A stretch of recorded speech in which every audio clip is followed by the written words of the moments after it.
Meeting છે અને આજનો વિસ્તાર જી આલ્ફા બેથેલ સ્ટ્રીટ અને પાસ્ટર કોલોનીમાં આ મીટિંગમાં આપ સર્વ પધાર્યા છો માટે આભાર માનીએ છીએ. સર્વ આપણે પ્રાર્થના કરીએ અને શરૂઆત કરીએ. જીવંત અને કૃપાળુ પ્રભુ, તમારો આભાર માનીએ છીએ, સ્તુતિ કરીએ છીએ પ્રભુ. સવારથી તે અત્યાર સુધી તમે અમને સંભાળ્યા છે, બચાવ્યા છે પ્રભુ, અને રાતની પળોમાં તમે આ મીટિંગમાં દોરી લાવ્યા છો માટે આભાર માનીએ છીએ પ્રભુ.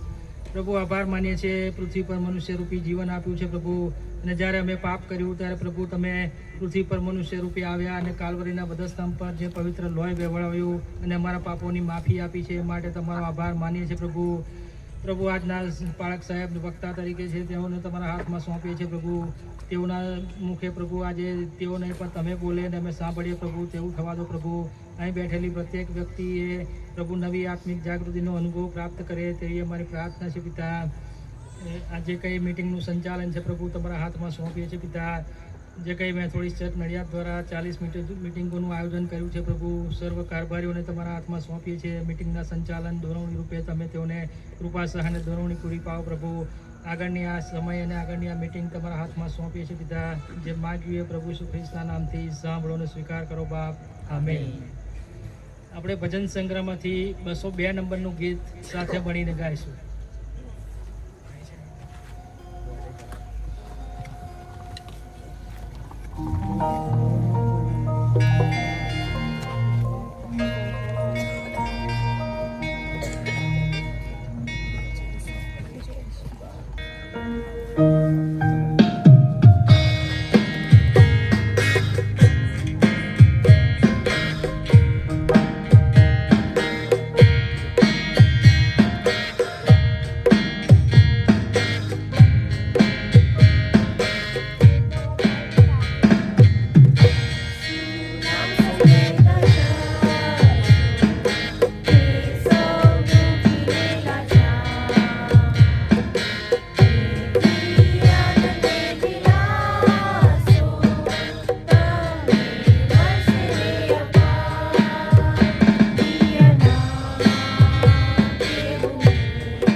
જઈશું.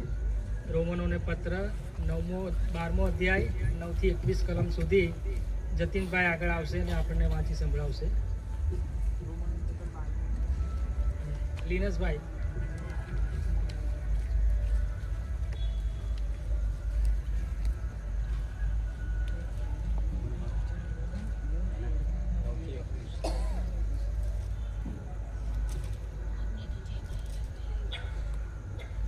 સારું જીવતા પ્રભુ પરમેશ્વરનું જીવંત વચન વાંચીએ અને સાંભળીએ. રોમનોનો પત્ર અને 12મો અધ્યાય અને 9 થી 21મી કલમ સુધી. તમારો પ્રેમ ઢોંગ વગરનો હોય. જે ગુંડું છે તેને ધિક્કારો, જે સારું છે તેને વળગી રહો. ભાઈઓ પ્રત્યે જેવો પ્રેમ ઘટે છે તેવો ગાઢ પ્રેમ એકબીજા પર રાખો. માન આપવામાં પોતાના કરતાં બીજાને અધિક ગણો. ઉદ્યોગમાં આળસુ ન થાવ અને આત્મામાં ઉત્સાહી થાવ. પ્રભુની સેવા કરો, આશામાં આનંદ કરો, સંકટમાં ધીરજ રાખો, પ્રાર્થનામાં લાગુ રહો, સંતોની જરૂરિયાતો પૂરી પાડો, કરુણાગત કરવામાં તત્પર રહો. તમારા સતાવનારાઓને આશીર્વાદ આપો, આશીર્વાદ જ આપો અને સાપ આપતા નહીં. આનંદ કરનારાઓની સાથે આનંદ કરો, રડનારાઓની સાથે રડો. અરસપરસ એક દિલના થાવ. તમારું મન મોટી મોટી બાબતો પર ન લગાડો, પણ નમ્ર ભાવે દિનોની કાળજી રાખો. તમે પોતાને બુદ્ધિમાન ન સમજો, ગુંડાઈને બદલે ભૂંડું ન કરો. સગળા માણસોની નજરમાં જે શોભે છે તે કરવાની કાળજી રાખો.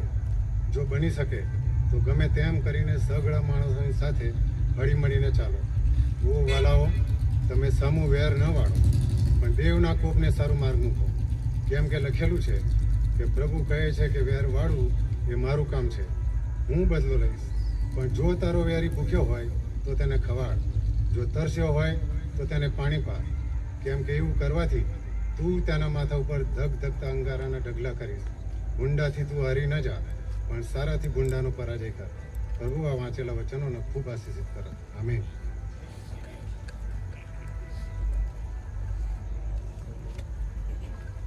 વાચન માટે લિનસભાઈનો આભાર માનીએ. અત્યારે આપણે વિશેષ પ્રાર્થનામાં જઈશું અને જોશું આ પ્રાર્થના કરાવીશું. આપણે સાહેબને આપીએ છીએ સંદેશો આપીશું. હવે આગળ અંબાઈ આપણા યુવાનો સ્તુતિ આરાધનામાં દોરશે. Hare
hallelujah, hallelujah.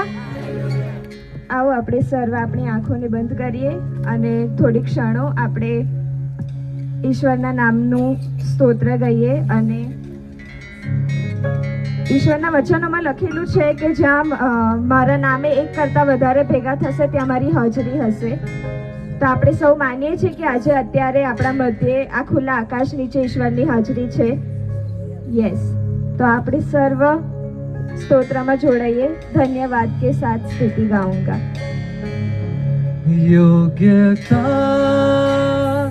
से बढ़ के दिया है अपनी दया से तूने मुझे. योग्यता से बढ़ के दिया है दया से तूने मुझे. मांगने से ज्यादा मिला मुझे. आभारी हूँ मांगने से ज्यादा मिला मुझे.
હાથોને ઊંચા કરીએ અને ઈશ્વરને ધન્યવાદ આપીએ કે એમણે આપણને આ સુંદર જીવન પૂરું પાડ્યું છે.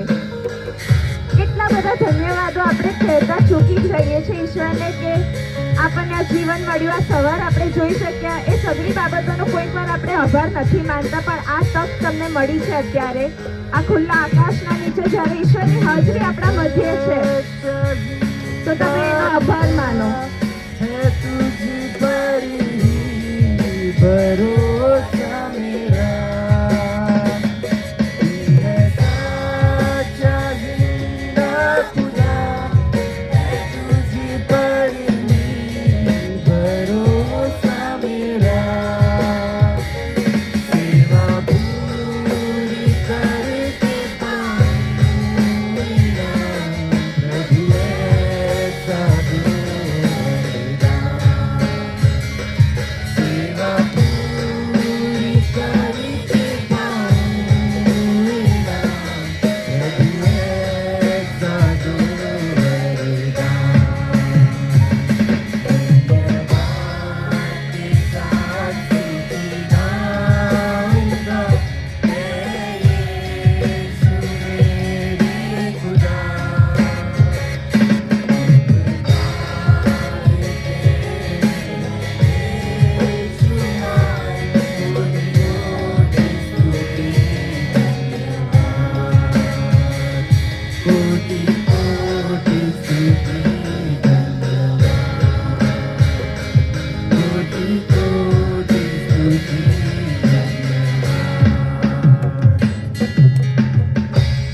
ઈશ્વર પિતા, આજે આ ક્ષણે આ રાત્રિના સમયે આ લેન્ટના દિવસોમાં જ્યારે તમે ઉપવાસ કરતા હતા, જ્યારે તમે પરિશ્રમ કરતા હતા અમારા માટે, અમારા પાપોને માટે, અમારા અપરાધોને માટે, અમારા જીવનોને માટે, અમારા પાપી હૃદયોને માટે તમે તમારું જીવન આપ્યું હતું, એની માટે અમે તમારો આભાર માનીએ છીએ. કેટલાક ક્ષણોએ, કેટલાક સમયોએ અમે નાના નાના આભારો માનતા ભૂલી જઈએ છે ઈશ્વર પિતા. આ સવાર મળી છે, આ હાથ પગ મળ્યા છે, આ જીવન મળ્યું છે, આ શરીર મળ્યું છે, ફેમિલીઝ મળી છે, અમને રહેવાનું ઘર મળ્યું છે, ચર્ચ મળ્યું છે, તમારી આભાર સ્તુતિ કરવા માટે કંઠો મળ્યા છે ઈશ્વર પિતા, તે સર્વ માટે અમે અત્યારે તમારો આભાર માનીએ છીએ. આ નાની નાની બાબતો અમે કદાચ ભૂલી જઈએ છીએ, પણ જો આ અમારા જીવનમાં ના હોત તો અમને નથી ખબર અમે ક્યાં ઊભા હોત અત્યારે. આ ક્ષણને માટે, આ જીવનને માટે અમે તમારો આભાર માનીએ છીએ. અમારા જીવનોને તમે એવા તૈયાર કરો કે તમારી સેવા કરવાને માટે, તમારું નામ ઊંચું મનાવવાને માટે અમે આગળ અને આગળ વધી શકીએ. અમારા શરીરમાંથી, અમારા હૃદયમાંથી, અમારા મનોમાંથી જે કંઈ પણ ભૂંડી બાબતો છે જેનાથી શૈતાન અમને એમની બાજુમાં ખેંચે છે, તે સર્વ તમારા નામથી એ બેડીઓ દૂર થાય ઈશ્વર પિતા, તેવું તમારી પાસે કૃપા માંગીએ છીએ. અમારા જીવનો તમે બદલો, તમારો પ્રકાશ અમારા ઉપર આવવા દો અને અમને સગડાને તમારા નામમાં ધરી રાખો, તેવું તમારી પાસે કૃપા માંગીએ છીએ. આટલી ટૂંકી અને નમ્ર વિનંતી પ્રભુ ઈસુ ખ્રિસ્તના નામમાં માંગીએ છીએ. સાંભળો તથા સ્વીકાર કરો બાપ. આમેન. આપણે આપણા જગ્યાએ બેસીશું.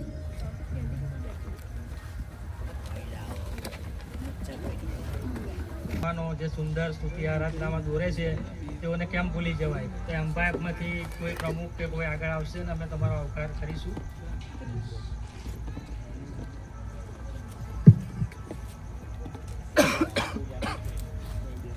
સમય આપણે રેવરન્ડ નગીન સાહેબને આપીએ છીએ, તેઓ વચનની સેવામાં કરશે.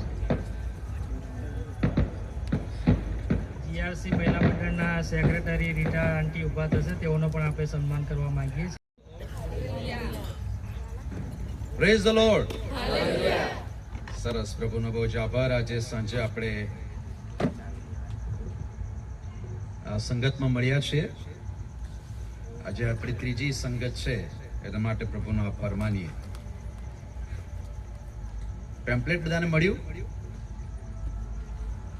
આજે સભાઓ છે એનું પેમ્પલેટ મળ્યું બધાને? હા કે ના? તો બોલો બાબા. ઓકે, શું લખ્યું છે? કઈ મીટિંગો છે આપણી? હા, આત્મિક જાગૃતિની. બરોબર છે, લેન્ટની સભાઓ નથી. ઓકે, એક વાત ક્લિયર, લેન્ટની સભા નથી, આ આત્મિક જાગૃતિની સભાઓ છે. એટલે લેન્ટ શબ્દ ના આવવો જોઈએ. બરોબર, આપણે કોઈ બી પ્રાર્થના કરીએ કે કોઈ બી લીડિંગ કરીએ પણ લેન્ટ શબ્દ ના વાપરતા. આપણે આત્મિક જાગૃતિની સભા કરીએ છીએ. આપણા વ્યક્તિગત જીવન માટે છે, આપણી આત્મિક ઉન્નતિને માટે છે. આપણે કદાચ પ્રભુથી દૂર ગયા છે, કાં તો વચનથી ભટકી ગયા છે, તો ફરી એ માર્ગ તરફ, પ્રભુ તરફ ફરવાનો સમય છે, પસ્તાવાનો સમય છે. અને એટલે આપણે આપણા સ્થાપક, મેથોડિસ્ટ મંડળીના સ્થાપક જ્હોન વેસ્લી સાહેબ, એમના સિદ્ધાંતો પર આપણે ચાલીએ છીએ. અને મેં પહેલા દિવસે ત્યાં કહ્યું હતું કે આ મિટિંગો કરવા પાછળનો ઉદ્દેશ, જે તે સમયે રેવરન્ડ જ્હોન વેસ્લી સાહેબ ઇંગ્લેન્ડમાં સેવા કરતા હતા અને એમને પોતાને ખ્રિસ્તનો અનુભવ થયો, એમના જીવનનું બદલાણ થયું. એ પોતે પસ્તાવા સાથે પ્રભુની પાસે આવ્યા અને જે વર્ગ હતો એ વર્ગ શોષણથી પીડિત હતો, ગુનાખોરીમાં હતો. ઘણા બધા લોકો એવી પરિસ્થિતિઓમાં હતા અને એ બધી પરિસ્થિતિઓમાંથી એમને પાછા લાવવાને માટે, ખ્રિસ્ત તરફ વાળવાને માટે, એમના જીવનો ફરીથી પ્રભુમાં વધારે આત્મિક રીતે દ્રઢ થાય, ખ્રિસ્ત કેન્દ્રિત બને, એના માટેના એ ઉપાયો, એ પ્રયત્નો એ જ્હોન વેસ્લી સાહેબના હતા. અને એટલા માટે એ આત્મિક જાગૃતિની સભાઓની શરૂઆત કરવામાં આવી. અને મને યાદ છે ત્યાં સુધી હું બહુ નાનો હતો અને પછી બાળક બન્યો 1996માં. એટલે ફેબ્રુઆરી 15 થી માર્ચ 15 સુધી, બરાબર સાહેબ, રાણા સાહેબ, એ દિવસો દરમિયાન આત્મિક જાગૃતિની સભાઓ જુદી જુદી સર્કટોમાં થતી હતી, મંડળીઓમાં પણ થતી હતી. પણ હવે થોડા સમયથી સિનારીઓ બદલાયો છે. હવે 40 દિવસની મીટિંગ આવી ગઈ. પણ એ કોન્સેપ્ટ, એ વિચાર જ્હોન વેસ્લી સાહેબનો હતો ને એ આપણે ફોલો કરતા હતા અને એ અત્યારે કરી રહ્યા છીએ. અને એટલા માટે મારે ચોખવટ કરવી પડી કે આપણે આત્મિક જાગૃતિની સભાઓમાં છીએ, આત્મિક ઉન્નતિના માટે આપણે મળીએ છીએ. અને પાસ્કા પર્વ કે પેશન વીક, કોઈ જગ્યાએ એવું લખ્યું નથી. આપણે પેશન વીકની અંદર મેં ઘણા બધાને જોયા છે, બસ વ્હાઈટ કપડાં પહેરીને આવવાનું અને પેલી ઉથરેલી ખડી જેવું મોં રાખવાનું.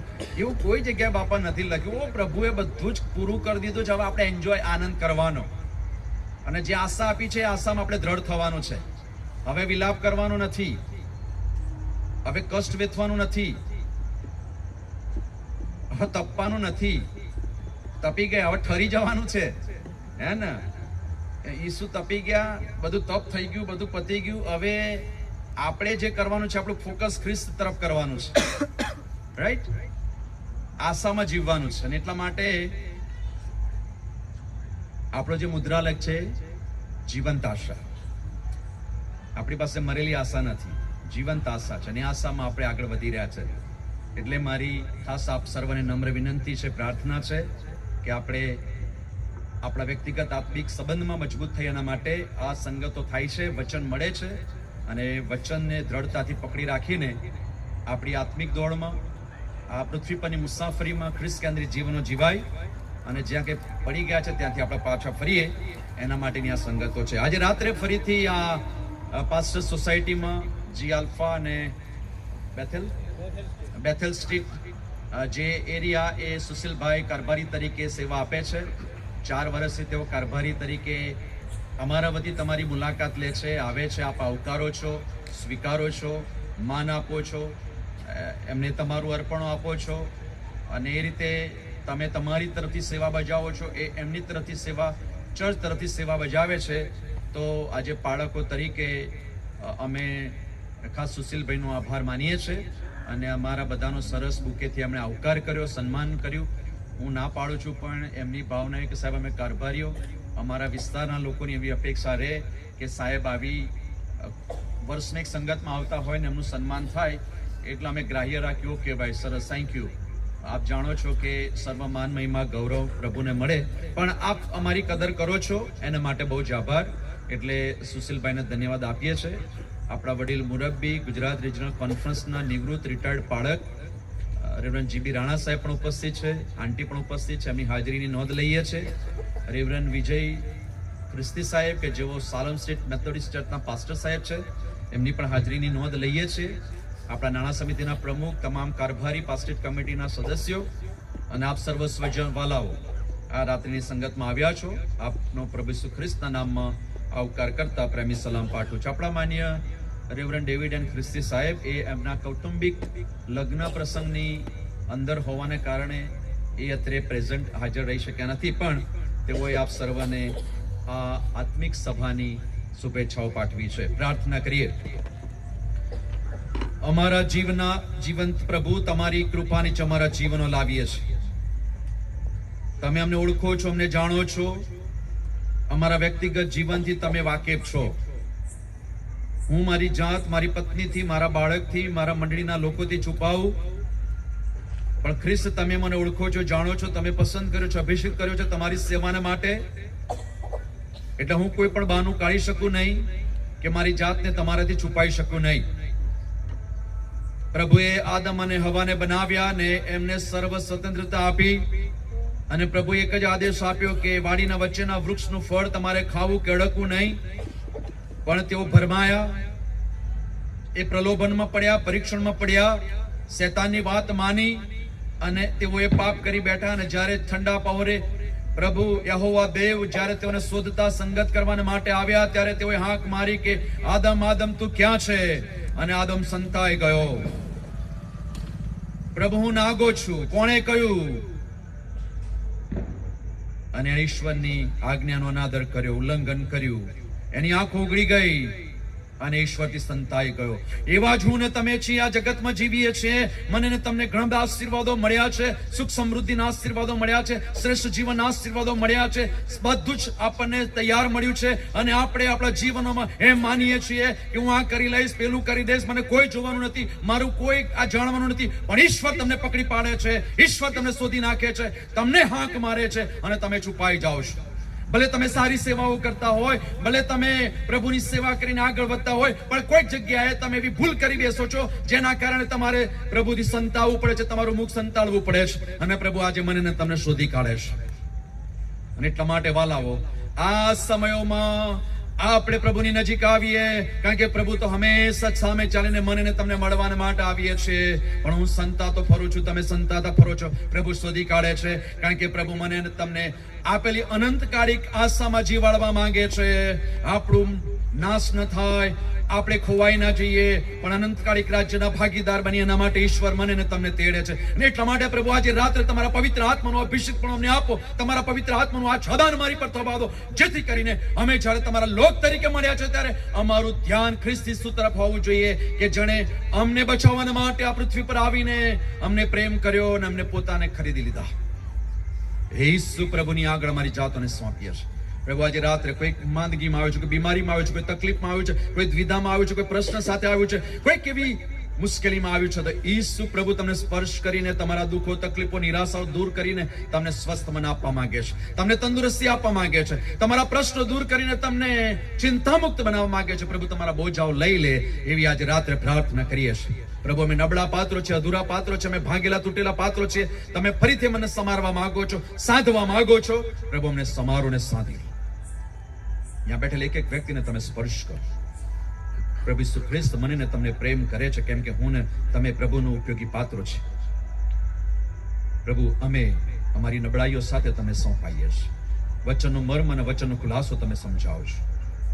તમારા સલામત હાથોમાં મારી જાતને સોંપું છું. હું નહીં, પણ પ્રભુ તમે બોલો. હું નહીં, પણ તમે મહિમા પામો. અમે સાથે મળીને પ્રભુને મોટા મનાવતા ખ્રિસ્ત ઈસુ અમારા જીવતા પ્રભુના નામે આ પ્રાર્થના કરીએ છીએ. માટે સાંભળીને સ્વીકાર કરો. આમેન. સારું, આજે ફરીથી ત્રીજી સંગતમાં જે રોમનોનો પત્ર તેનો 12મો અધ્યાય અને તેની 12મી કલમ પર વિશેષ આપણે અભ્યાસ કરવાના છીએ. ઈસુમાં આપણી જીવંત આશા. ખ્રિસ્ત ઈસુમાં મને ને તમને જીવંત આશા જે મળી છે, એ આશામાં આપણે જીવનો જીવીએ છીએ. જો આપણી પાસે આશા ના હોત, જો આપણી પાસે કોઈ હેતુ ના હોત, તો કદાચ આપણે ક્યાં હોત, કઈ પરિસ્થિતિમાં જીવતા હોત, એ આપણે પોતે નક્કી કરી લઈએ અને નક્કી કરી નાખ્યું હોત. પણ પ્રભુની સ્તુતિ કરીએ છીએ કે ઈશ્વરે મને ને તમને આશા આપી છે, અને આશામાં આપણે જીવનો જીવીએ છીએ. ઈસુ ખ્રિસ્તના મૃત્યુમાંથી પુનરુત્થાન દ્વારા આપણને જીવન આશામાં નવો જન્મ મળ્યો છે. પૃથ્વી પર આપણે શારીરિક જન્મ તો પ્રાપ્ત કર્યો છે, પણ જે દિવસથી આપણે ખ્રિસ્તને ઓળખી લઈએ છીએ, ખ્રિસ્તને પૂરી પરિપક્વતા સાથે સ્વીકારી લઈએ છીએ કે પ્રભુ મારો તારનાર છે, મારો બચાવનાર છે, મારો ઉદ્ધારનાર છે, મારા પાપ માફ કરે છે, ત્યારે મારો ને તમારો નવો જન્મ થાય છે. અને ઈસુના પુનરુત્થાનથી આપણને જીવંત આશા આપવામાં આવી છે. પ્રભુ ઈસુ ખ્રિસ્ત મરણ પામ્યા, સજીવન થયા, અને સજીવન થયા છે એટલા માટે આપણી પાસે આશા છે. મને ને તમને પવિત્ર આત્મા આપણને ઈસુના સંબંધમાં લાવે છે, મૃત્યુમાંથી પુનરુત્થાન તરફ પ્રભુ લઈ જાય છે, અને આપણી જીવંત આશા સાથે આપણો શું સંબંધ હોઈ શકે? તો એ સંબંધ મારો ને તમારો ઈસુ ખ્રિસ્તમાં મળ્યો છે. પ્રભુ ઈસુ ખ્રિસ્ત એ 33.5 વર્ષનું જીવન જીવ્યા. 30 વર્ષ સુધી એ પોતાના માતા પિતાની સાથે રહ્યા, અને પછી 3.5 વર્ષ એમણે સેવા કરી. અને સેવા કાર્ય દરમિયાન એમને પકડવામાં આવ્યા, ને બધું આપણે જાણીએ છીએ, મારી નાખવામાં આવ્યા. પણ તેઓ ત્રીજા દિવસે સજીવન થયા, અને સજીવન થતાની સાથે જ આપણી આશા અમરત્વ થઈ. આપણી આશા અમર બની. ભલે મરણ છે, પણ પ્રભુ ઈસુ ખ્રિસ્તમાં જીવન છે. અને આશા આપણને બાઇબલ દ્વારા બતાવવામાં આવી છે, ઈસુ ખ્રિસ્તમાં આપણને બતાવવામાં આવી છે. એટલા માટે 1 પીતર 1 અધ્યાય એની 3 થી 4 કલમમાં મેં પહેલા દિવસે વચન આપ્યું હતું, ત્યાં લખ્યું છે પ્રમાણે, તેણે પોતે ઘણી દયા રાખીને મોયેલામાંથી ઈસુને ખ્રિસ્તનું પુનરુત્થાન કરીને સજીવન કર્યા. સજીવનને, આશાને સારું એમને સજીવન કરવામાં આવ્યા. પ્રભુ ઈસુ ખ્રિસ્તની ઘણી દયાને કારણે મિત્રો અત્યારે હું ને તમે કૃપાના સમયમાં જીવીએ છીએ. એમ નહીં કે હું સક્ષમ છું, હું સારું કરું છું, હું સારા ઉપદેશ કરું છું, મારું જીવન સુવ્યવસ્થિત છે એટલે હું સરસ. ના, ઈશ્વરની કૃપાથી, ઈશ્વરની કૃપા વગર કશું થઈ શકે નહીં. હું કંઈ જ કરી શકું નહીં, દુનિયાની કોઈ તાકાત કશું કરી શકે નહીં. ઈશ્વરની કૃપામાં, પ્રભુની કૃપામાં હું ને તમે કરી શકીએ છીએ. બાઇબલ લખે છે કે ઈસુની દયાને કારણે, એની ઘણી દયા રાખીને મોયેલામાંથી પુનરુત્થાન થયું, ઉત્થાન પામ્યા, સજીવન થયા અને આપણને આશા આપવામાં આવી છે અવિનાશી, નિર્મળ તથા કર્માઈ ન જનાર વતનને માટે આપણને નવો જન્મ આપ્યો છે. તે વતન તમારે સર્વ આકાશમાં રાખી મૂકેલું છે. મારા ને તમારા માટે એક આશા છે. આપણને અનંતકાલિક રાજ્યની આશા આપવામાં આવેલી છે. એ ઈસુ ખ્રિસ્તના પુનરુત્થાનમાં છે. જો એ સજીવન ન થયા હોત તો કદાચ એ આશા આપણને ના મળે, પણ એ સજીવન થયા, અને સજીવન થયા છે એટલા માટે આપણને એ આશા પ્રાપ્ત થઈ છે. એટલા માટે રોમિયોને પત્ર 12 અધ્યાય 12મી કલમમાં એવું લખવામાં આવ્યું છે, જણાવે છે પ્રમાણે, આશામાં આનંદ કરો, સંકટમાં ધીરજ રાખો અને પ્રાર્થનામાં લાગુ રહો. જો મારે ને તમારે એ આશા સુધી પહોંચવું છે તો જે જગતમાં હું ને તમે જીવીએ છીએ એ સરળ નથી. આપણા બધાની પાસે અનુભવો છે. જે સાંપ્રત સમયમાં હું ને તમે જીવીએ છીએ એ બધી જ પરિસ્થિતિઓથી હું ને તમે વાકેફ છીએ. દિન પ્રતિદિન જે પરિબળોનો હું ને તમે સામનો કરીએ છીએ એ મને ને તમને ખબર છે. ને એટલે આપણું આનંદિત જીવન એ આશા પર આધારિત છે. આપણું આનંદિત જીવન એ આપણી આશા પર આધારિત છે. કારણ કે મને ને તમને ખાતરી કરી આપવામાં આવી છે, ઈસુ ખ્રિસ્તના મરણથી, મૃત્યુથી, સજીવન થયાથી, પુનરુત્થાન થયાથી એ આશા અમર થઈ છે. એ ખાતરી કરી આપવામાં આવી છે કે જીવન છે, મરણ પછી પૂરું થઈ જતું નથી, અંત આવી જતો નથી, પણ એક નવા જીવનની શરૂઆત થાય છે પ્રભુ ઈસુ ખ્રિસ્તમાં. એ પુનરુત્થાન પામેલા પ્રભુ ઈસુ ખ્રિસ્તમાં એક નવી આશાની શરૂઆત થાય છે. એની ખાતરી આપણને કરી આપવામાં આવી છે. એટલા માટે હું ને તમે પૃથ્વી પર આનંદથી જીવીએ છીએ. આપણી આશા અમર છે. આનંદિત જીવનો એ આશા પર આધારિત છે. ખ્રિસ્તી પ્રેમ ખોટો નથી. જો આપણે, આપણું ધર્મ પુસ્તક આપણને બહુ સારું શિક્ષણ આપે છે. પ્રેમ ખોટો નથી. પ્રભુ ઈસુ ખ્રિસ્તે આપણે કેવા હતા, આપણે કોઈ લાયક નહોતા, પણ તેમ છતાં એને પ્રેમ કર્યો. એ પોતે માનવ બનીને આવ્યા, આપણામાં વસ્યા. બાઇબલ લખ્યું છે પ્રમાણે એ જો જૂના કરાર પ્રમાણે એ બલિદાનો કરવાના હોત તો કદાચ આપણે ના કરી શક્યા હોત. પણ એ બધામાંથી છુટકારો આપવાના માટે, એ બધામાંથી મુક્ત કરીને વિશ્વાસથી જીવન જીવીએ, વિશ્વાસથી પ્રાર્થના કરીએ, વિશ્વાસથી જે કંઈ માંગીએ મળી જાય, એના માટે એ પોતે બલિદાન બની ગયા. એમણે પોતાનું સ્વાર્પણ કરી દીધું. અને એટલા માટે એમણે પ્રેમની કોઈ કિંમત નથી રાખી. બિનશરતી પ્રેમ કર્યો, પ્રમાણિક અને શુદ્ધ પ્રેમ કર્યો. આપણે તો કન્ડિશન કરીએ છીએ કે હું આવું કરીશ તો તમે તમારે આવું કરવું પડશે. આપણે કન્ડિશનો કરનાર અને કન્ડિશન સાથે, શરતો મૂકીને શરતોથી કામ કરનાર લોકો છીએ. ઈસુ આ જગતમાં આવ્યા એ પહેલાની દુનિયા બહુ વિકટ હતી. લોકો આશાવિહોણા હતા. એમને અંદર એવી અણસાર હતો કે કોઈક આવશે, આપણને આ બધી પરિસ્થિતિઓમાંથી બચાવશે, ઉદ્ધાર કરશે, છોડાવશે. કોઈક તારનાર વ્યક્તિ આવશે અને મને તમને બચાવશે. એવી એ સમયના લોકોને એક આસ્થા હતી, આશા હતી. એવી ધીરજ રાખીને લોકો રાહ જોઈ રહ્યા હતા કે અમને આ સલ્તનતમાંથી બચાવે, અમારો ઉદ્ધાર કરે, અમને મુક્તિ આપે, અમારા માટે કોઈક આગેવાની કરે. એવી આશામાં લોકો જીવતા હતા. જે પરિસ્થિતિ હતી એના કારણે, કારણ કે અમને કર આપવો પડતો હતો, ગુલામગીરીમાં હતા, એ રોમન સલ્તનત જે હતી એની સત્તા નીચે તેઓ હતા, અને એટલા માટે લોકો પરેશાન હતા. પણ એવા પ્રબોધકો અને એવી સેવિકાઓ હતી કે જે એમની આશાઓને અમર રાખતી હતી. કોઈક આવશે, વિશ્વાસ રાખો, બાપાને બચાવશે. અને એ મજબૂત આશામાં ખ્રિસ્ત ઈસુ પ્રગટ થાય છે. ખ્રિસ્ત ઈસુ જન્મ લઈને આવે છે. અને એ બધી જ પરિસ્થિતિ, એ બધી જ વ્યવસ્થા શું થઈ આપણે જાણીએ છીએ. અને એટલા માટે પેશન વીક છે, એટલા માટે નાતાલ ઉજવીએ છીએ, એટલા માટે આપણે ઈસ્ટર ઉજવીએ છીએ કે પ્રભુ ઈસુ ખ્રિસ્તના આવવાનો હેતુ, પર્પસ પૂરો થયો. અને આશા આજે મને ને તમને પણ એ જીવંત આશામાં જીવાડી રહ્યા છે. એ લોકોની આશા હતી, એ લોકોની આશા પૂરી થઈ. ઈસુ આવી ગયા, તેમ છતાં લોકોએ ઘણા ઓળખ્યા, ઘણા ના ઓળખ્યા, ઘણા વિશ્વાસ કર્યો, ના કર્યો વિશ્વાસ.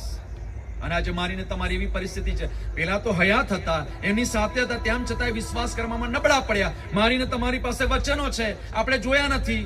ઘણા વિશ્વાસ કરે છે, ઘણા નથી વિશ્વાસ કરે, નાસ્તિક જીવનો જીવે છે. પણ બાઇબલ આપણને એ આશામાં વધારે મજબૂત કરે છે. વિશ્વાસની આશા પુનરુત્થાનમાં છે. અને પ્રેરિતોના કૃત્યો 23મો અધ્યાય 6ઠી કલમ અને 24મો અધ્યાય 15મી કલમ એ આશા પ્રબળ અને મજબૂત બતાવવામાં આવી છે. પુનરુત્થાનમાં એ આશા સમાયેલી છે કે ઈસુ મરણ પામ્યો, સજીવન થયો, પોતાના શિષ્યોની સાથે 40 દિવસ રહ્યા અને પછી એમનું ગગન ગમન થયું, સ્વર્ગારોહણ થયું. અને આશામાં હું ને તમે જીવીએ છીએ. આપણી પાસે મહિમાની આશા છે. મહિમાવંત શરીરો ઉઠાડવામાં આવશે. ભલે મરણ પામીશું, ખ્રિસ્તમાં ઈસુમાં જેઓ મરણ પામ્યા છે તેઓને માટેની વાત છે. ઘણી બધી વાર અમને દફન ક્રિયાઓ કરતા બહુ તકલીફ પડે છે. કશું પ્રભુમાં હોય નહીં, કોઈ દિવસ દેવળમાં આવ્યા ના હોય અને જાત જાતના વ્યસનમાં મરણ પામ્યા હોય, પછી કુટુંબ વાળા એવી અપેક્ષા રાખે કે સાહેબ સારા સંદેશો આપે, એમના માટે સારું કે અને સાક્ષી પણ જોરદાર આપવામાં આવે, પછી અમે વચન શું આપીએ? બહુ કન્ફ્યુઝ થવાય. પણ બાઇબલ સ્પષ્ટ કહે છે કે જે ઈસુમાં મરણ પામ્યા છે એનો મતલબ કે જે જીવન મને ને તમને મળ્યું છે એ જીવન પર્યંત હું ને તમે ખ્રિસ્તમાં જીવીએ, ખ્રિસ્તના બતાવેલા માર્ગોએ ચાલીએ, ખ્રિસ્તને અનુસરીએ તો એ આશા મારા ને તમારા માટે જીવન છે. 60 વર્ષ જીવ્યા હોય પણ એક દિવસ પ્રભુનું માન્યું ના હોય, પોતાની બદફેલીમાં જીવન જીવ્યા તો એમના માટે કઈ આશા? અને એટલા માટે મહિમાની આશા આપવામાં આવી છે. કોલોસી 1:27 વિશ્વાસ દ્વારા ન્યાયપણાની આશા છે. સાહેબ મારા ને તમારા માટે તો બરોબર, પણ મારા માટે તો બહુ જ અઘરું છે. તમે તો બધા સારા છો, મારા કરતા સારા છો, હે ને? તમે બધા વિશ્વાસી જીવન જીવનારા, દાન દશાંશો આપનારા, બહુ જ પ્રાર્થના કરનારા. અત્યારે રોજ વહેલી સવારે પ્રાર્થના થાય છે, હું તો નથી જઈ શકતો, પણ અમને સેવકોનો તો આ જ બનવાનું છે.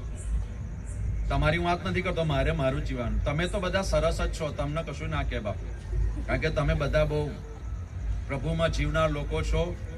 અને એટલા જ ઘણા બધા અમારી સામે આ વાંકડી ચીજ થાય, કારણ કે તમે બધા ચોખ્ખા અને સરસ છો, એટલે તમને કોઈ વાંક ના કરાય. અમે ખરાબ છે કારણ કે અમારી તરફ જ આંગળીઓ ચીંધાય છે, રાઈટ? એટલે અમે કોઈક જગ્યા ખરાબ છે, સુધારવાની જરૂર છે. પણ વિશ્વાસ દ્વારા ન્યાયપણાની આશા છે. બહુ અઘરું છે, બહુ અઘરું છે. એટલા માટે માફ કરજો, બે હાથ જોડીને કોઈની તરફ કદી આંગળી ના ચીંધશો. પોતાના જીવનમાં ઝાંખવાનું, પોતે શું કરો છો વિચારવાનું. એ ચર્ચ હોય કે ગમે તે વસ્તુ હોય, મારો રોલ શું છે? હું શા માટે સર્જાયો છું? શા માટે મને જન્મ મળ્યો છે? મારો હેતુ શું છે? કોઈકની સામે આંગળી ચીંધવાનો? મારાથી શું સેવા થઈ શકે છે કે જેથી કરીને હું ન્યાય કરે, ઈશ્વરની નજરમાં વિશ્વાસુ માલુમ પડું, ન્યાયી માલુમ પડું. આપણે જ ન્યાય કરવા બેસી જઈએ છીએ. આપણા 18 વાંકા હોય. બહુ વાસ્તવિકતા કહું છું, ખોટું લાગે તો માફ કરજો, પ્રાર્થના કરજો મારા માટે, પણ આ વાસ્તવિકતા છે. વિશ્વાસ કેવો કરીએ છીએ એ મહત્વનું છે. મારા માટે તો અઘરું છે, હું તો સ્વીકારું છું. ભલે પ્રભુનો સેવક રહ્યો, પણ મારા માટે બહુ કઠણ છે, અઘરું છે. અને એટલા માટે આપણને ન્યાયપણની આશા આપવામાં આવી છે. ગલાતીનો 5:5મી કલમમાં લખવામાં આવ્યું છે. શાશ્વત જીવનની આશા આપવામાં આવી છે. ઈસુમાં શાશ્વત જીવન મળ્યું. ભલો શુક્રવાર શા માટે? લોકો મરણને કાળો દિવસ કહે છે, પણ આપણે ભલો શુક્રવાર કહીએ છીએ. અને એટલા માટે હું કહું છું કે કદી એવું વિચારવાનું નહીં કે વ્હાઈટ કપડા પહેરીને જવાનું. ઈસુએ કોઈ જગ્યાએ એવું નહીં કે વ્હાઈટ કપડા પહેરીને આવો. આનંદથી જીવવાનું, કારણ કે એમણે બધી જ પ્રક્રિયા પૂરી કરી દીધી છે. હવે મારે ને તમારે વિશ્વાસથી જીવવાનું છે. મને ને તમને એના પર વિશ્વાસ છે તો યાદ રાખજો, મને ને તમને શાશ્વત જીવન મળશે. પણ કન્ડિશન કઈ છે, શરતો કઈ છે? મારે ખ્રિસ્તમાં રહેવું પડે. જે લખવામાં આવ્યું છે તે પ્રમાણે, જે વચનો આપવામાં આવે છે પ્રમાણે વચનો પાળવા પડે. 12મા અધ્યાયમાં 1લી જ કલમમાં વિનંતી કરીને પાઉલ જણાવે છે કે દેવની દયાની ખાતર તમે તમારા શરીરનો જીવતું પવિત્ર દેવને પસંદ પડે એવું અર્પણ કરો. તમારી બુદ્ધિપૂર્વકની સેવા છે. કોઈક મને ને તમને શું કે બાઇબલ વાંચે આપણને ખબર પડવી જોઈએ કે આ સેવા મારે કરવાની છે, આ અર્પણ મારે કરવાનું છે. કારણ કે શાશ્વત જીવનની આશામાં હું જીવું છું. શાશ્વત જીવનની આશામાં આપણે જીવીએ છીએ. કોઈ જોવે કે ના જોવે, પણ મારું જીવન મારે શુદ્ધ રાખવાનું, પવિત્ર રાખવાનું. હું એટલા માટે બોલું છું, હું પ્રયત્ન કરું છું. એટલા માટે અઘરું તો છે, પણ હું પ્રયત્ન કરું છું. કેમ કે હજારો દ્રષ્ટિ મને જુએ છે પાળક તરીકે, સેવક તરીકે. જો હું આદર્શ પૂરો નહીં પાડું તો મારા ઘેટા ક્યાં જશે?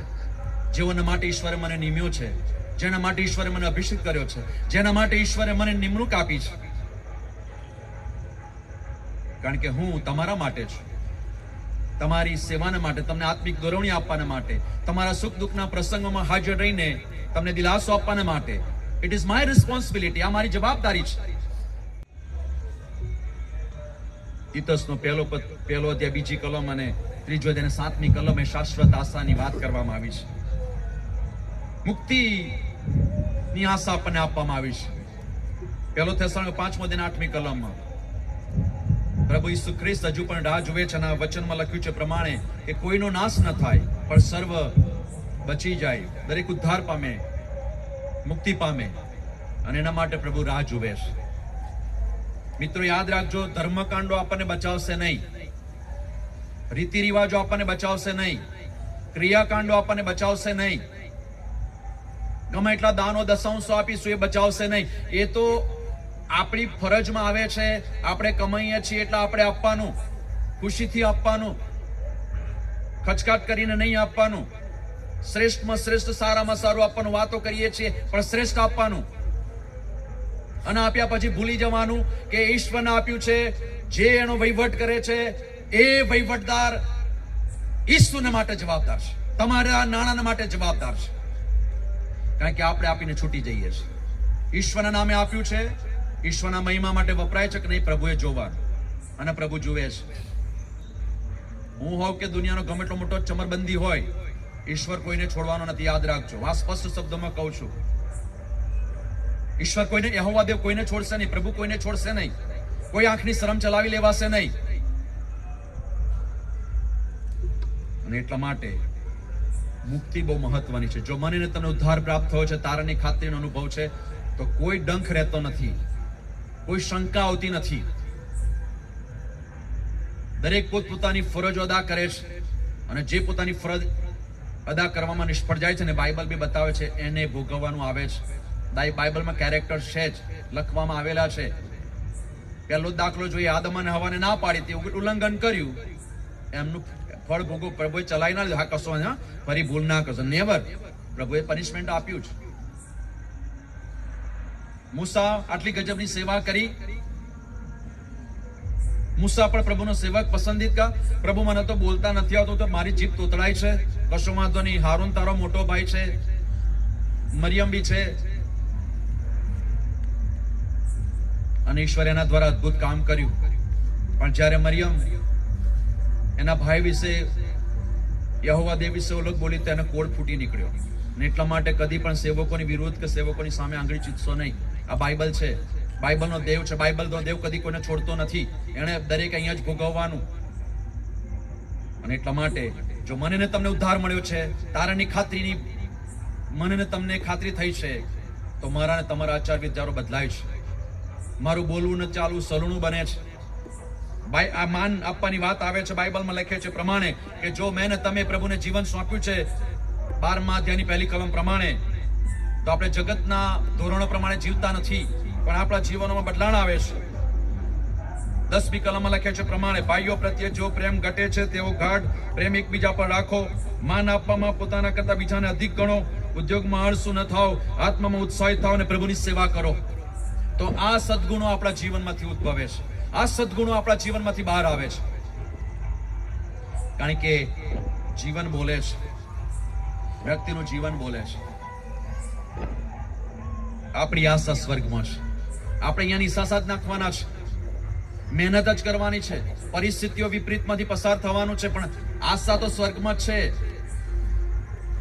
ત્યાં આપણો ન્યાય થશે, ત્યાં આપણને યોગ્ય બદલો મળશે. અહીં કશો બદલો નહીં મળે. તમે શ્રેષ્ઠમાં શ્રેષ્ઠ કર્યું હશે, કોઈ માણસ રેકોગ્નાઇઝ કરે, તમારી પ્રશંસા કરે કે ન કરે, પણ તમે તમારી સેવામાં ચાલુ રહેજો, નિર્ગત ના થશો. મને આને માન ના આપ્યું, મારું નામ જાહેર ના કર્યું, મારો ઉલ્લેખ ના કર્યો, કશો વાંધો નહીં, પણ સ્વર્ગમાં આપણા બધું ભેગું થાય છે, ત્યાં આપણું નામ લખાય છે. અને હું નથી કહેતો, બાઇબલ કહે છે. આપણને આશા સ્વર્ગની છે, અને કોલોસીઓને પત્ર તેનો 1 અધ્યાય 5મી કલમમાં આશા આપવામાં આવી છે. ઈસુ આપણી આશા છે. બધામાં જેનું હું ને તમે ભજન કરીએ છીએ, એ ઈસુ અમારી ને તમારી આશા છે. આપણે પ્રભુ ઈસુ ખ્રિસ્તનું ભજન કરીએ છીએ.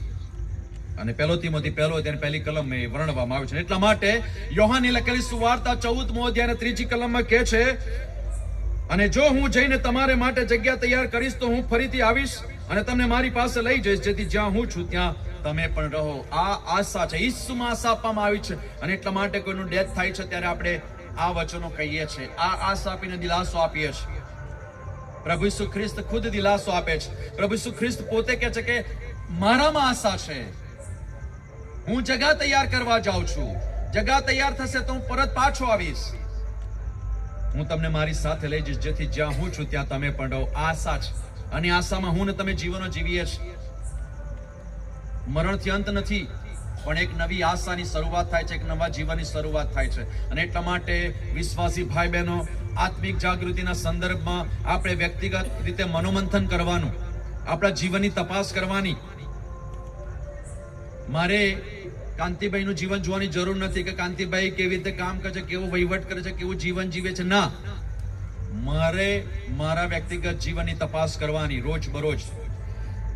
શું પ્રભુના કયા પ્રમાણે અનુસર્યો છું, વચન પ્રમાણે અનુસરું છું, મારું જે છે આપવાનું, મારે જે તે વર્તવાનું છે વર્તીશ.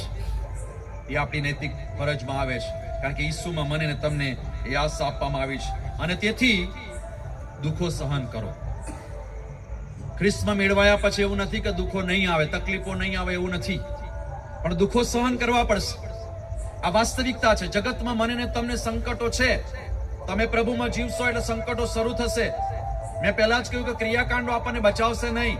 હું તો નિયમિત ચર્ચમાં જાઉં છું, હું તો બાઇબલ વાંચન કરું છું, બધું જ બરોબર છે, પણ દુઃખો અને તકલીફો, પરિસ્થિતિઓ વિપરીત આવશે ને એનો સામનો મારે ને તમારે કરવાનો છે. મારે પણ એમાંથી પસાર થવાનું છે. અને આપણી રાહ જુએ છે દુઃખો, પ્રશ્નો, મુશ્કેલીઓ, એ મારીને તમારી રાહ જુએ છે.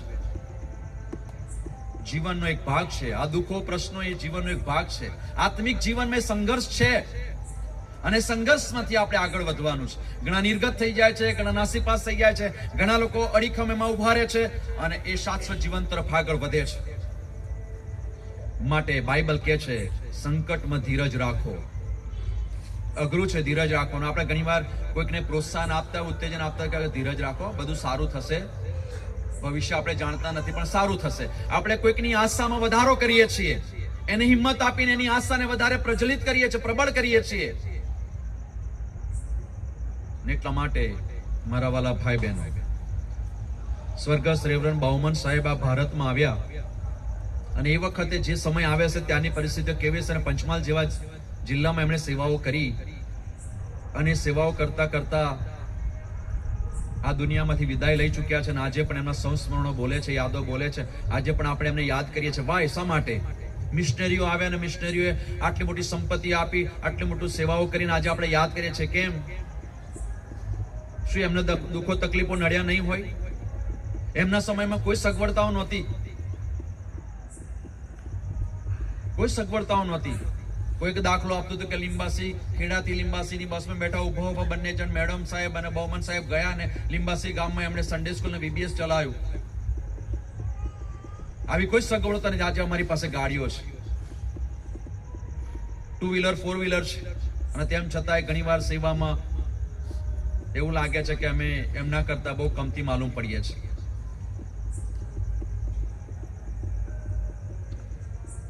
ખ્રિસ્તી વ્યક્તિ તરીકે આપણે સારા વલણ સાથે દુઃખો સહન કરીએ, કદી ફરિયાદો ના કરીએ. પ્રભુ જાણે છે. આપણે પ્રભુને ફરિયાદો કરીએ, પ્રભુ નથી જાણતા? આપણે ઘણીવાર પ્રાર્થનામાં ફરિયાદો લઈએ, પ્રભુ મારે તો આવું છે, થવું છે, આ છે. પ્રભુ નથી જાણતા? અંતર્યામી છે, સર્વત્ર છે, સર્વજ્ઞાની છે, સર્વવ્યાપી છે. પ્રભુને બધી જ ખબર છે, પણ તેમ છતાંય આપણો માનવીય સ્વભાવ છે, કહેવાનું કશો વાંધો નહીં. પણ હીનો એને બધી જ ખબર છે, એ જાણે છે, મારું તમારું જીવન બધું જાણે છે, પ્રભુને ખબર છે. અને એટલા માટે સમર્પિત થાવ. જો અનંતકાળી આશામાં આપણે જીવીએ છીએ તો આપણે સમર્પિત થવું પડશે. એકબીજાનો આદર કરીએ, આશામાં આનંદ કરો, સંકટમાં ધીરજ રાખીએ. સંકટો છે પણ ધીરજ રાખવાની. પ્રાર્થનામાં વિશ્વાસથી લાગુ રહીએ. પ્રાર્થના પરિસ્થિતિ બદલે છે, આપણે કહીએ છીએ બદલશે પ્રભુ એના સમય, યોગ્ય સમય. એ આપણા વિશ્વાસની કસોટી કરે છે. જરૂરિયાતમંદોને મદદ કરીએ, જેટલી થાય એટલી કરીએ. એવું નથી કે એનું પૂરું જ કરી દઈએ, પણ થોડી ઘણી મદદ થાય તો કરો. લાગે છે કે આને મદદ કરવા જેવી છે, નિસહાય છે, તો બાઇબલ કહે છે કે એવા લોકોને મદદ કરો. ભૂંડું ન કરો.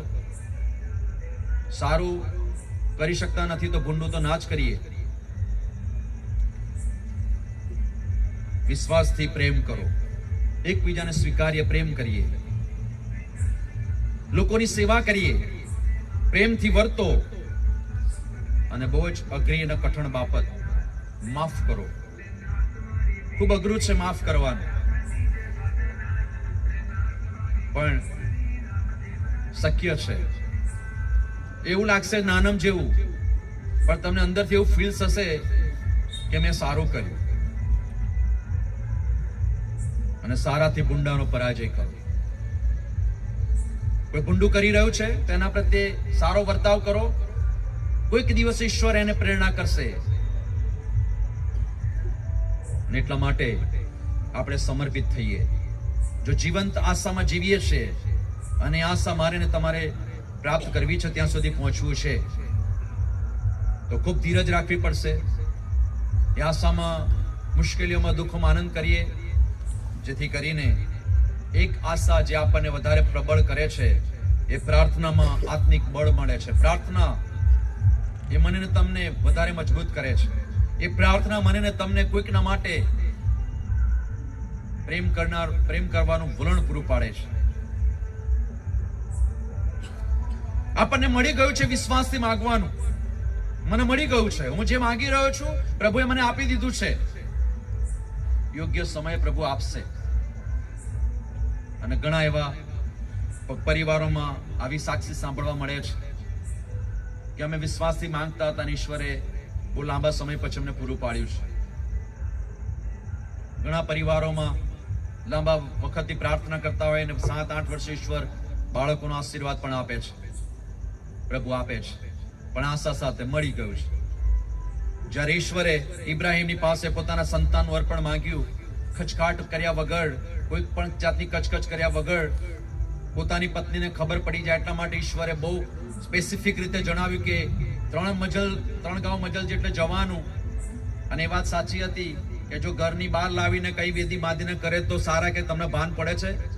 75 વર્ષે વચન આપીને પછી 25 વર્ષ રાહ જોડ્યા, પછી પ્રભુ એક બાળક આપ્યું, એને તમે દફના અર્પણ કરવા લઈ જાઓ છો. પ્રભુ બહુ હોશિયાર છે, પ્રભુ બહુ જ બુદ્ધિશાળી છે. આપણી કસોટીઓ કરે છે, આપણને ઝાંખે છે, પરખે છે. અને એટલે ઇબ્રાહીમને ઈશ્વરે કહ્યું કે 3 દિવસની મજલ જેટલે દૂર જા. અને ગયો.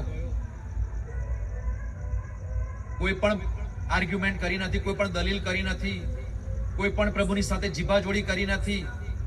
આ ઉત્તમ દાખલા બાઇબલમાં છે. નિસ્વાર્થ સેવા કરતો આવ્યો છે અને પ્રભુ કહે છે કે લઈને જા, તો જાય છે. અને મોરિયા પાળ પર વેદી બાંધે છે, લાકડા સિંચે છે, દીકરાને બાંધીને બલિદાનને અર્થે ત્યાં મૂકવામાં આવે છે. એને વિશ્વાસ હતો.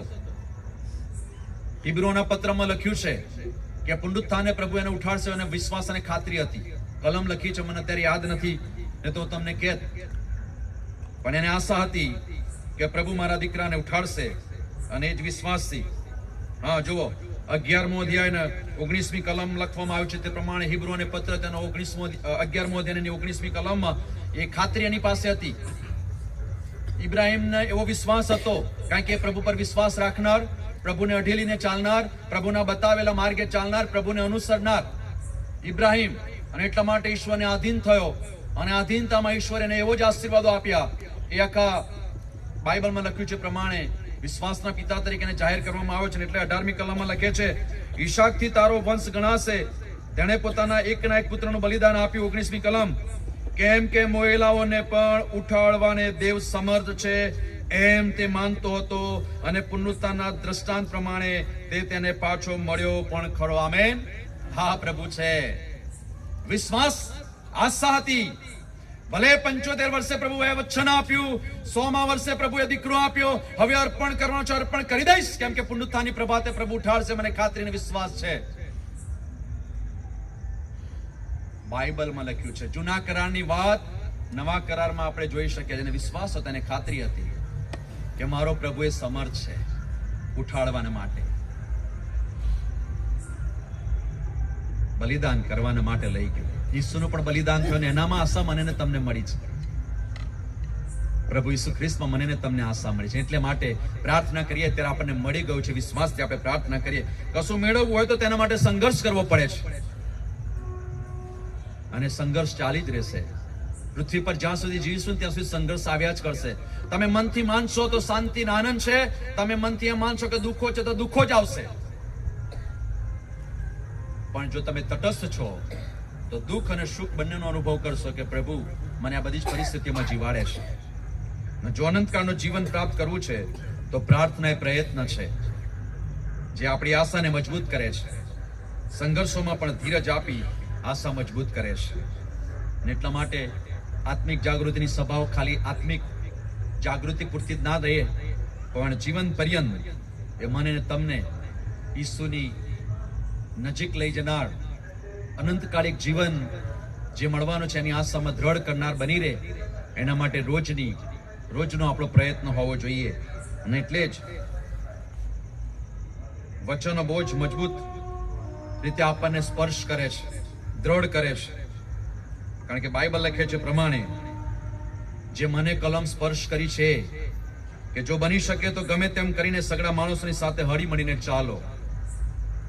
આપણે કોઈ કોઈનું પૂરું કરતા નથી અને કોઈ કોઈનું આપણે મજબૂત કરવાના નથી, પણ જે ટૂંકું જીવન છે, રોજ બરોજ હું ને તમે કબર તરફ આગળ વધીએ છીએ, મરણ તરફ આગળ વધીએ છીએ, તો આ જ વચનમાં મને ને તમને એ બાબત શીખવે છે કે છે કે ભૂંડાઈને બદલે ભૂંડું ન કરો, સગડા માણસોની નજરમાં જે શોભે છે તે કરવાની કાળજી રાખો, કેમ કે આપણી આશા અમર છે ને એ આશા તરફ આગળ વધીએ છીએ. એટલે 18મી કલમ, જો બની શકે તો ગમે તેમ કરીને સગડા માણસોની સાથે હળી મળીને ચાલો.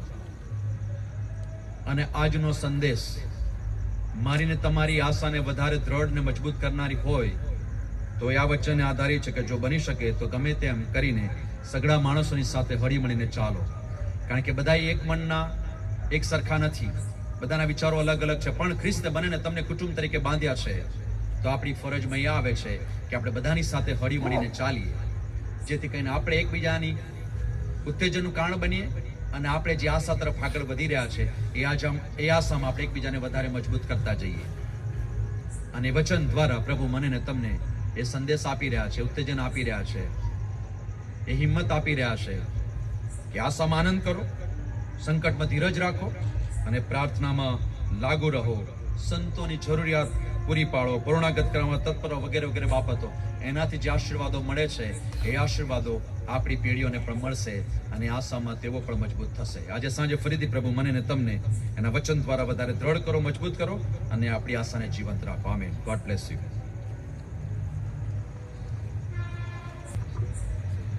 ઉત્તમ વચનના માટે સાહેબનો આભાર માનીએ છીએ. સાથે આપ સર્વ મોટી સંખ્યામાં જે આજે હાજર રહ્યા છો તેના માટે આપ સર્વનો આભાર માનું છું. મીટિંગ બેસાડવા માટે જે કંઈ વ્યવસ્થાઓ કરવામાં આવી એ વ્યવસ્થાઓમાં જેઓ મદદરૂપ થયા છે, લિનસભાઈ, જોશુઆ અને મિલનભાઈ, વિજય સાહેબ કરાવશે. ત્યારબાદ આકાશમાના બાપ સાથે બોલીશું. છેલ્લો આશીર્વાદ રેવરન્ડ જીબી રાણા સાહેબ આપશે.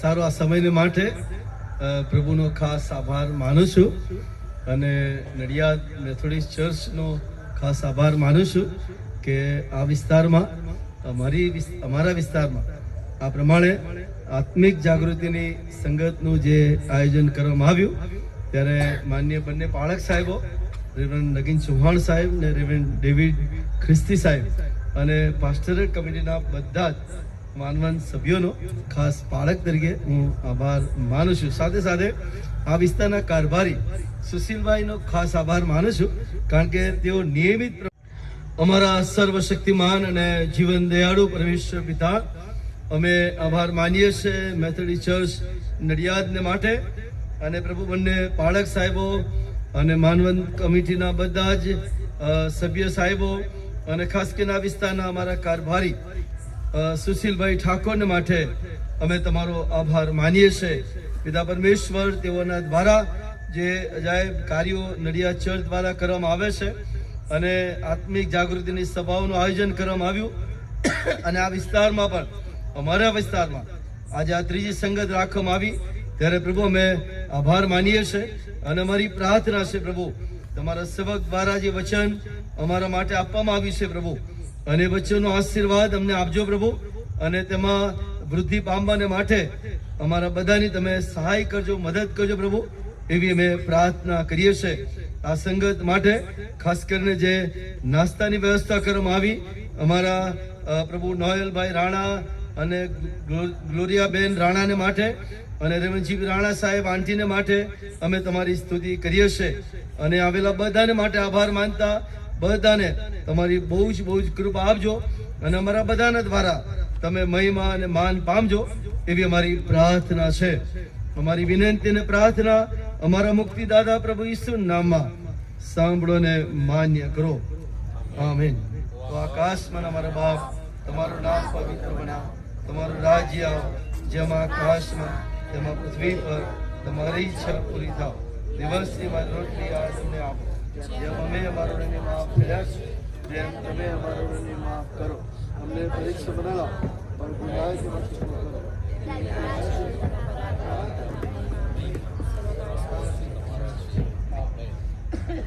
આપણા પ્રભુ ઈસુ ખ્રિસ્તની કૃપા, ઈશ્વર પિતાનો પ્રેમ, પવિત્ર આત્માની સંગત દરેક બાળક સાથે અને આપણા બધા સાથે આજે આવતીકાલે સદા અને સદા. આમીન, આમીન, આમીન.